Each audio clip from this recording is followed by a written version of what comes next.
na. Marunong ka na. Medyo kinakabahan lang ako pag galing ka sa liko. Kasi parang hindi mo makontrol yung palm mo pagka galing ka sa liko, parang medyo bumibilis ka. Yung pagka gumagaling ka sa liko, tapos pa-forward ka, medyo bumibilis ka. Medyo hindi mo matansya yung throttle. Which is, dapat pagka ganon, pakalmahin mo lang muna kasi galing ka sa liko. Mahirap bumalance pag galing sa liko. Tsaka pagka magmadali, okay lang yun. Kahit mabagal ka, kahit tukod-tukod mo yung paa mo pag lumiliko ka, okay lang yun.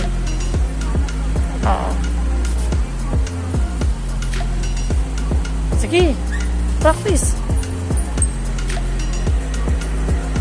Galing mo na, nag-i-improve ka na, nakakaliko ka na ng maliit na radius sa mga dulo-dulo. Galing mo na. Nakakaliko ka na ng radius, ng tamang radius. Hindi na katulad dati na kailangan mo pang i-atras yung motor para lang makaliko ka. Galing mo na. Proud ako sa'yo, galing mo na. Bilis mo matuto. Kasunod yan, pang marilaki ka namin. Galing mo na eh. Hindi na. Oo, susi. Ganun mo lang. Oo, yung susi lang. I-turn left mo. Oo, turn left mo. Ipihitin mo pa kaliwa.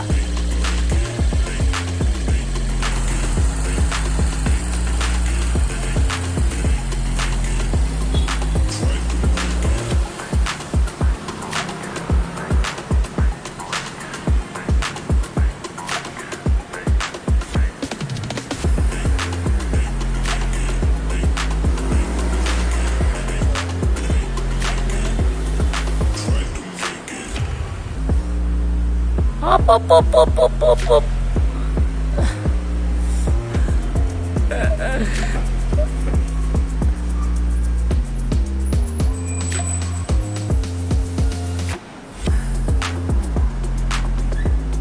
Okay lang yan. Okay lang yan. Okay lang yan. Relax ka lang.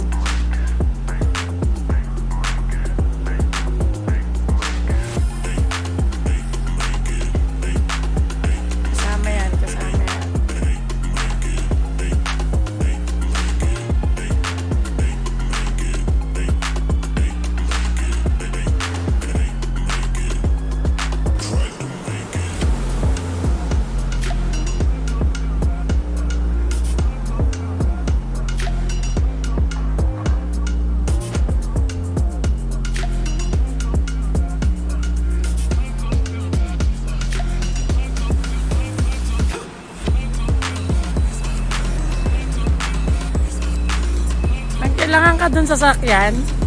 Nag-alangan ka sa sasakyan?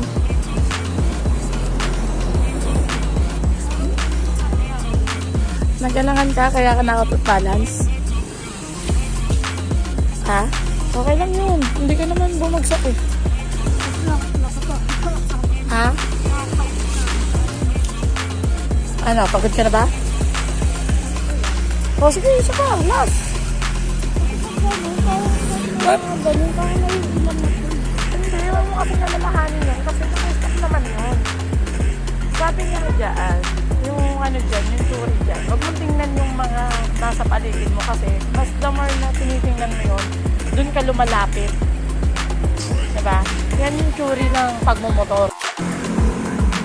Kita mo, magmula dyan hanggang dun sa dulo, lahat yan may nakaparada. Hindi ka nailang. Tapos ito, nag-iisang nakaparada na to, na bago lang, nailang ka. Diba? Huwag ka mailang dyan, okay lang yan. Normal lang yan. Sabi ko nga sa'yo, huwag kang mag-focus dun sa nasa paligid mo. Mag-focus ka sa driving mo. Diba? Ganun lang yun. Simple lang yun. Wala eh, hindi mo kasi suot yung full face helmet mo eh. Kaya hindi kita ma-coach eh. Pero okay na rin yun. At least practice lang naman.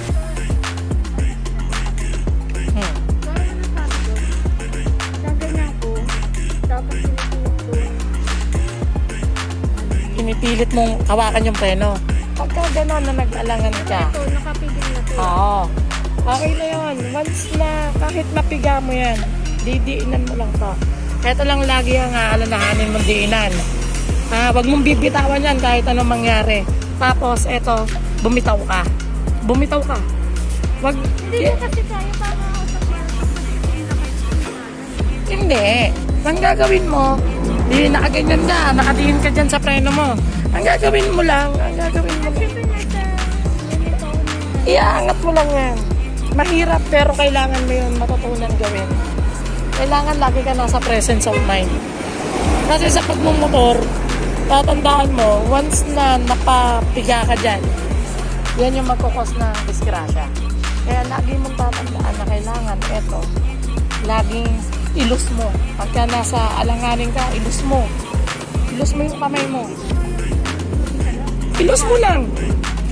Baka nakadiin kang ganyan. Diba? O naramdaman mo na papagsak ka, makapag-balance ka, ilus mo lang. O, pero wag mong pipitawan yung manibela. Ilus mo lang yung kamay mo. Lagi mong tatandaan yun. Yan yung pinaka-importanting dapat mong tandaan sa scooter. Kasi sa scooter, lahat yan nakasalalay sa sinilyador mo. Pero sa manual din naman. Sa manual kasi, once na nakapitan mo yung clutch mo, patay yun, yung sinilyador mo. Hindi yun gagana kahit madiinan mo yun. Uungo lang yun. Uungo lang yun once na diniinan mo yan ng clutch. Kasi ito.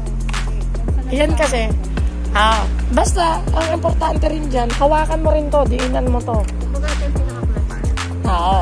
Kasi yan, combi brake yung motor natin. Yun ang kagandahan doon kasi 70% sa likod, 30% sa unahan. Napakagandang features nun.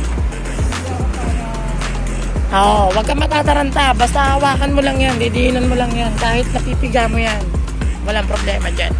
Basta wag mong ilulus to. Diba? Ano yan?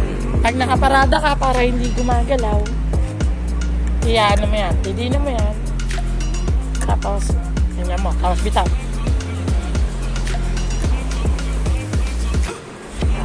Ganito kasi yan.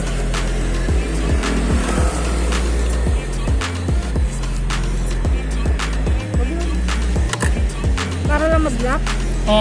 Para yung preno. Yan. Para pagka incline or decline ka, hindi, sapat na yan kasi ito yung combi brake eh.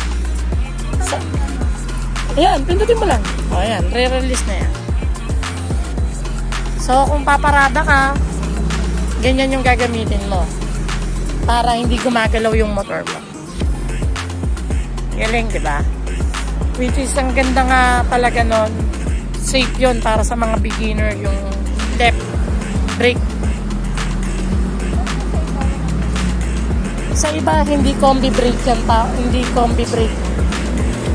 Yun yung maganda sa Honda Click. Yun yung isang magandang features ng Honda Click. Combi brake.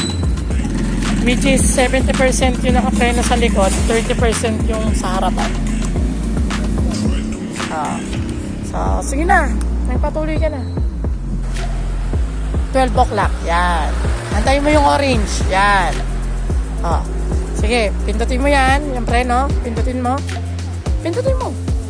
Tapos yung push start. Yan. I-low beam mo kasi naka-high beam ka. Yan. Okay. Yeah, good to go na ulit yan. Okay lang yun. Huwag mo siyang intindihin. Mag-focus ka sa daan. Mag-focus ka sa manibela. Mag-relax ka lang. Sige.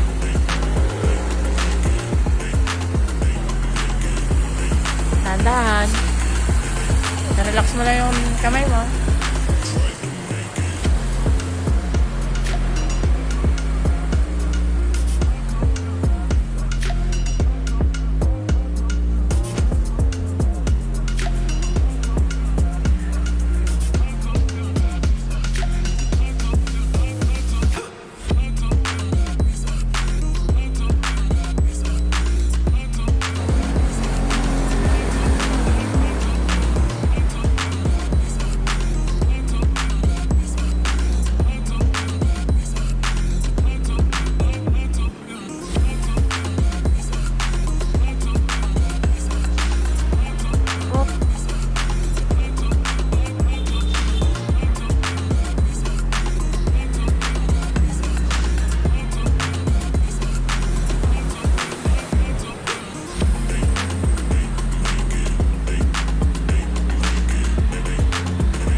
Very good.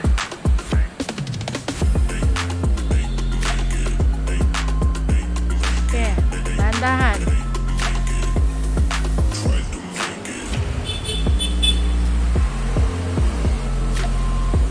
Tukod mo yung paa mo. Tukod mo. Hop.